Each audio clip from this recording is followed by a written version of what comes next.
Halo, assalamualaikum warahmatullahi wabarakatuh. Kembali lagi di channel Prima Crypto. Oke, buat kalian yang baru datang di channel Prima Crypto, silahkan bantu subscribe channel Prima Crypto karena subscribe itu gratis dan nyalakan loncengnya agar kalian bisa mendapatkan notifikasi video terbaru dari saya setiap harinya.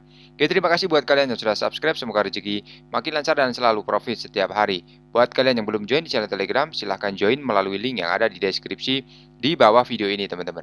Oke, di kesempatan kali ini kita akan mencoba membahas Lunsi ya atau Terra Classic. Bagaimana kabar kalian Lunsi Army?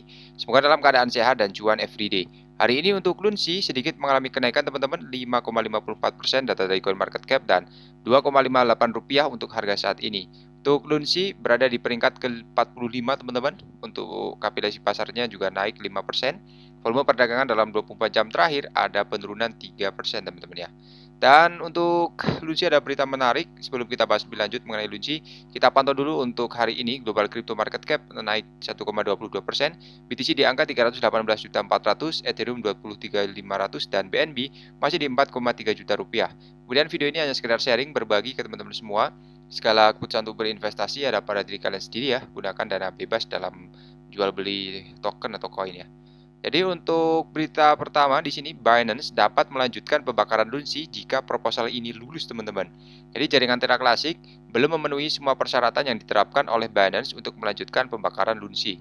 Proposal 11310 untuk memutakhirkan versi 1 harus lolos pemungutan suara tata kelola sebelum Binance dapat melanjutkan pembakaran Luna Classic teman-teman. Ini menurut Classy, influencer dan validator Terra Classic. Influencer mengumumkan hal ini dalam video YouTube kemarin.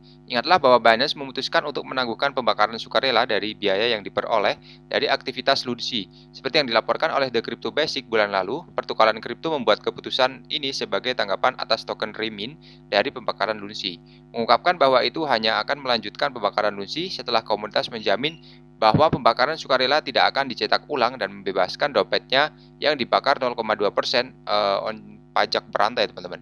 Jadi khususnya untuk komunitas Terra Classic telah memenuhi kriteria pertama dengan memberikan suara untuk mengakhiri pencetakan ulang Lunsi. Seperti yang dilaporkan baru-baru ini, namun pengembang belum memasukkan dompet pembakaran Binance ke dalam daftar putih ya teman-teman. Seperti yang diminta oleh pertukaran kripto, menurut Classy, mereka hanya dapat melakukan setelah mengupgrade rantai ke versi 1.05 teman-teman. Influencer menunjukkan bahwa pemutakhiran berisi perbaikan panas peta versi pemutakhiran yang digambarkan oleh pengembang inti Terra Classic Edward Gibb sebagai perubahan paling signifikan dalam pemutakhiran teman-teman.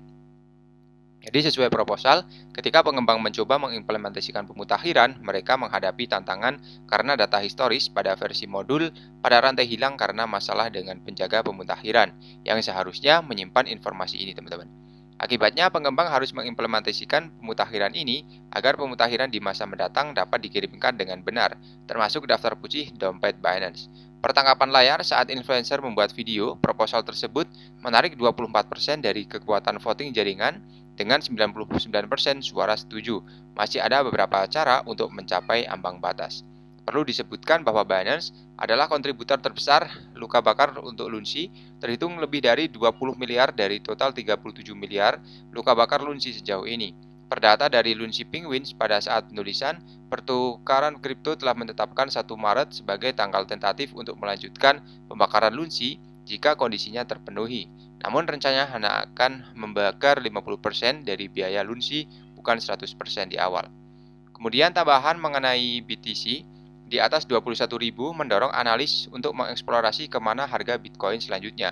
Jadi harga Bitcoin melonjak di atas level 20.000 yang sangat penting, membuat para analis berspekulasi tentang kemana sih arah harga Bitcoin. Jadi setelah BTC di 21.000, mencapai level tertinggi tahunan sebesar 21.095 pada 13 Januari, dan kemana sih arah selanjutnya? Bitcoin ini saat menyaksikan peningkatan dalam momentum bullish setelah laporan indeks harga konsumen CPI yang dirasakan positif diikuti oleh rally yang kuat di seluruh pasar kripto, teman-teman. Jadi rally baru-baru ini di Bitcoin menciptakan tingkat volume yang meningkat dan keterlibatan sosial yang lebih tinggi pada apakah harga berada dalam pelarian mode pemalsuan. Sementara pasar secara teknis masih bear market dibandingkan minggu lalu, teman-teman. Sentimen investor membaik menurut indeks kekuatan dan ketakutan dan keserakahan. Metrik khusus kripto yang mengukur sentimen menggunakan 5 sumber timbang perasaan investor tentang pasar mencapai level tertinggi bulanan. Jadi harga Bitcoin sekarang berada di atas level psikologi penting $21.000 dan banyak analis pedagang mengeluarkan pemikiran mereka tentang kemana sih arah harga Bitcoin selanjutnya. Jadi harga Bitcoin ini belum pulih dari level sebelum FTX telah mencapai di atas 21.095 pada 13 Januari untuk pertama kalinya sejak 8 November 2022. Terlepas dari kekuatan rally baru-baru ini, beberapa analis yakin harga Bitcoin harus tetap di atas 21.000 sebelum support tren bullish saat ini dipertahankan. Jadi tren bullish baru-baru ini dimulai pada 1 Januari mendorong Bitcoin ke level 18 hingga 18.900, namun persilangan ke 19.000 diperlukan untuk mengklaim saluran perdagangan baru di sekitar 19 hingga 21.000. Perlawanan diperkirakan terjadi di sekitar level ini karena Bitcoin menghadapi tren penurunan jangka menengah. Jika gagal harga menembus garis tren, kami memperkirakan retrace menuju di 16 sampai 17.000 dolar. Kurangnya volume perdagangan sekitar 18.000 dolar menunjukkan kelemahan dalam aktivitas on-chain dan centralized exchange saat ini.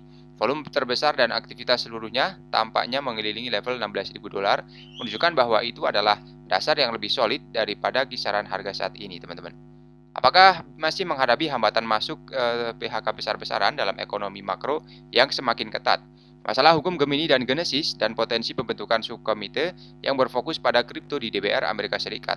Selain itu, indeks kekuatan relatif RSI Bitcoin saat ini menunjukkan BTC sebagai overbought. Menurut analis RSI, tren turun yang tajam dapat terbentuk saat harga terkoreksi. Jadi pasar makro juga berada pada level resistensi utama. Indeks dolar Amerika Serikat DXY berada pada dukungan utama yang berarti aset berisiko seperti Bitcoin mungkin mulai mengalami aksi jual jika indeks pulih, teman-teman. Dan analisis historis menunjukkan dasar Bitcoin baru. Bitcoin ini saat berada di bawah rata-rata pergerakan 200 minggu. Kemudian menurut analis pasar independen, harga BTC mungkin telah mencapai dasar makro menurut data historis. Secara historis level, dead cross menunjukkan level terendah 23.500. Jadi sementara pedagang dan analis teknis tidak dikenal secara akurat memprediksi berapa sih lama pasar bullish atau bearish akan bertahan, analis pasar independen mengutip data historis dari 2015 untuk memperkirakan berapa lama waktu yang dibutuhkan BTC untuk mencapai level tertinggi baru sepanjang masa. Dan terlepas dari kondisi saat ini, kekuatan penembusan harga saat ini, BTC telah membuktikan kesalahan banyak analis teknis di masa lalu.